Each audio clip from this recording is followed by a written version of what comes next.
For today's lesson, we're going to talk about a kind of a common thing that happens to a lot of people when they're trying to lose weight and they hit a plateau.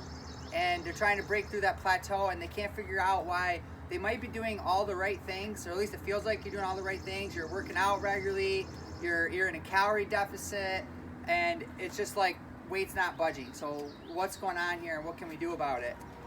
To get a big picture perspective of this, there was a discovery in 1994 that really changed the way that scientists looked at fat loss. It just really revolutionized their understanding of what's really going on. Prior to this, the thinking was that if you look at naturally thin people, almost everybody knows at least one person who seems to be able to eat whatever they want and they don't gain a pound. And then you look at other people and you're like, it seems like they work so hard and yet they put on weight like crazy, right? All they do is one whip of apple pie and they put on 10 pounds.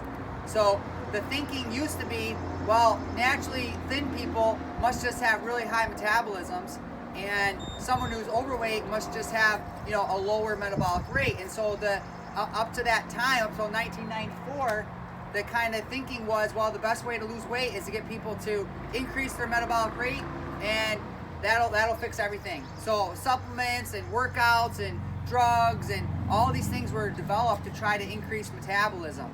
Now the problem is that just prior to this discovery in 1994, there was also the development of technology that could measure metabolism in humans, and a surprising finding was made, and that was that the more overweight a person was, the higher their metabolism, and the leaner a person was, the lower their metabolism.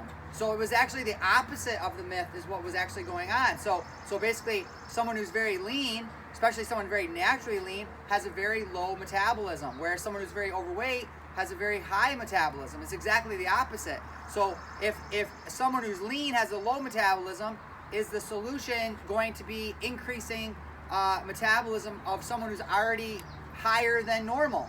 No, not really. There's something else going on here. And this has to do with, again, back to this discovery in 1994. In 1994, a scientist by the name of Dr. Jeffrey Freeman and his colleagues at Rockefeller University made a discovery that fat tissue is not just a passive organ that just sits there storing away calories. So these little circles kind of represent fat cells, but it's an endocrine organ. So it secretes, now it's understood to secrete probably more hormones and chemicals than any other organ in our body. So many people know, like, your pancreas produces insulin, and, your gallbladder makes bile and so on. But what they didn't know was that fat tissue makes all these different chemicals. Well, in 1994, they discovered a chemical that's produced by fat cells called leptin. Each fat cell makes leptin in response to its size, and it wasn't, up until this point, it wasn't really known what this chemical did. Well, in 1994, Dr. Freeman's lab discovered that leptin is a body weight regulator hormone. Its job is to act as a metabolic gas gauge for the brain. So basically what happens is your brain is in constant control of your body weight. It's constantly monitoring your body weight, and more specifically, it's in constantly monitoring body fatness. So your brain basically is hardwired to say, I don't want you to be too fat, let's say. So let's say over here is too fat, and too fat is defined as too fat to where it would be unhealthy or make you unfit to survive. And over here, it also doesn't want you to be too lean. So the brain has this kind of narrow range of body weight. It wants you to be essentially just the right weight. So now Dr. Freeman was trying to find out, well, if that's true, why then are so many people overweight?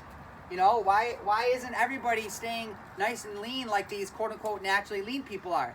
Well, this was what was intriguing. When you looked at naturally lean people, what they found was that their leptin signaling was all working perfectly. So if they ate too much on Monday, they'd simply eat less on Tuesday, didn't even know they were doing it. They'd go to the gym or they'd go to their friends, oh, I ate a whole pizza last night, and I just have a high metabolism. I just burned through all that. That's why I never seem to get any body fat. Well, come to find out, no, that's not true. When you measure that person's metabolic rate, it's significantly lower than someone who's overweight.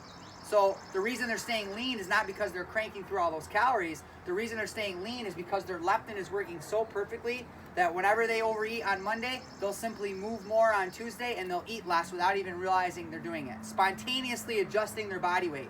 Meaning the brain says, I want to regulate your body weight where I want it to be, regardless of what you do to try to push it one way or the other. So we see that these pushes one way, whether it be to lose weight or to gain weight, the brain is in the background working, saying, you might be working really hard to change me, but I'm going to really work hard to try to keep you where I think you should be.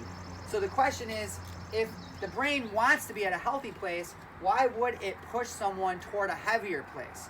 What is it that would cause the brain to regulate a body weight at a higher weight? And that's what they're seeing happening in many people who are trying to lose weight. The brain's trying to keep them at a heavier weight. And what will happen is they'll lose a bit of weight, but what happens is their leptin declines. And as leptin levels fall, as these fat cells shrink, the decline in leptin is a signal for another hormone to go up called ghrelin. And ghrelin is a hunger hormone. It's an energy reduction hormone. It's so in other words, you'll start feeling tired, you'll start feeling hungry, and this is all the brain's way of saying, hey, you're gonna try to force me to lose weight. I'm just gonna make you really tired, and I'm gonna make you really hungry, and eventually you're gonna bounce back, and I'm gonna get you to eventually cheat on your diet or to do less exercise, and we're gonna bring you back to where you were before. So what we see is that the thing that causes that, now there are several things that have been identified as disruptors of leptin regulation. There are 3 of them more specifically that are probably have the most focus, and they're things that we can do a little bit of something about to try to help improve. Because what we really want to do to try to fix this is not just try to force the needle one way or the other, because you're loading that up to have a massive rebound, right? So we know that even in studies of naturally lean people who were basically paid money to gain weight on purpose. So for example, one study in Vermont state prisoners were given an incentive. Hey, you want to get out of jail early? Then gain 10% of your body weight. We'll provide the food. You just eat and eat and eat and eat until you can gain as much weight as possible. These guys, upon returning at the end of the study, just by ceasing the fattening diet, just spontaneously returned back to their normal weight with really no effort, no calorie restriction at all, because they were quote unquote naturally lean, right? So naturally lean people, the defense mechanism is just as strong as it is in, say, someone who's overweight, where the brain wants to bring you back to that heavier weight. So we begin to see there are a few things, like I said, that we can address from a lifestyle perspective that really contribute to this disruption in leptin. Number one, the primary cause of leptin resistance, is just, you've heard of insulin resistance, is inflammation. So anything we put in our body that causes inflammation is going to affect the leptin receptors and dysregulate our appetite regulation and our energy levels. And without going into all the, we can do this another time, talk about what is it specifically about inflammation that does that. I wrote a whole kind of ebook on this that has all the links and the articles, and it goes into a lot of detail explaining how does inflammation cause this. That's number one. Number two, ironically enough, is excess body fat. So sort of circular in a way, but what happens is that the more weight you gain, the more leptin you make. The more leptin you make, the more you down-regulate leptin sensitivity. So gaining an extra 10 pounds, ironically enough, makes it harder to lose weight, because that extra weight is forcing leptin levels higher than normal. And anytime you have a hormone level that's way out of whack, it causes there to be a reduction in sensitivity so that it's maintained longer. So weight loss itself that's maintained can help sensitize leptin, and this is where things like intermittent fasting and other weight loss protocols, that if you can maintain it long enough, you could oftentimes get a big improvement in leptin sensitivity.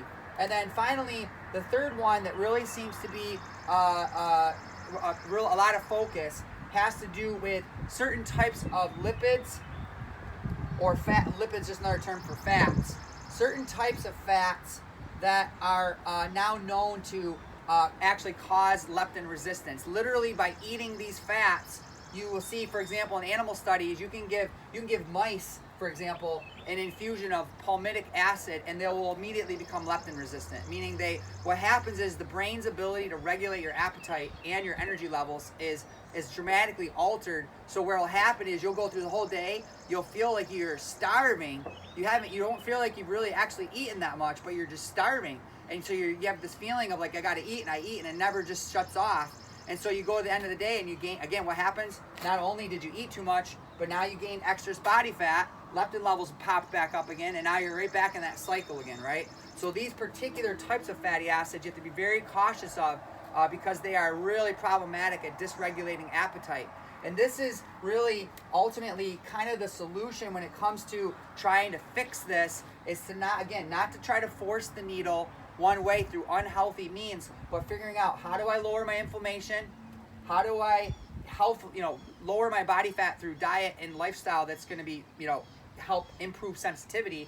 But then also, what kinds of foods, there's some others other than just lipids that will exacerbate this. And then you also will want to include, I should throw this down there, you're going to want to include sensitizers.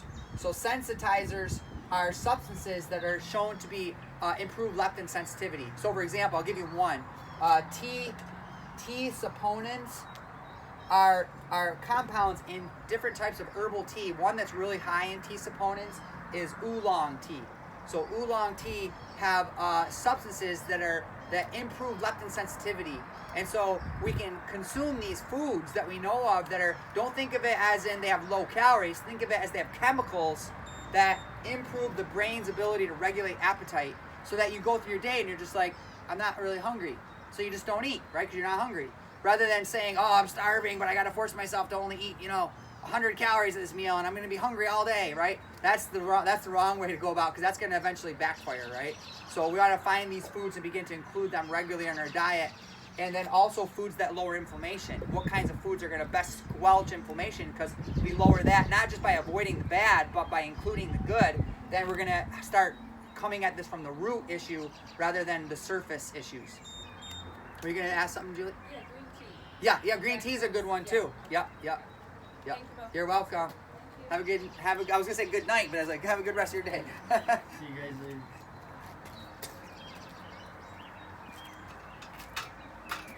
Now, does your leptin change as you get down in weight? Because I find when I'm around 180 pounds,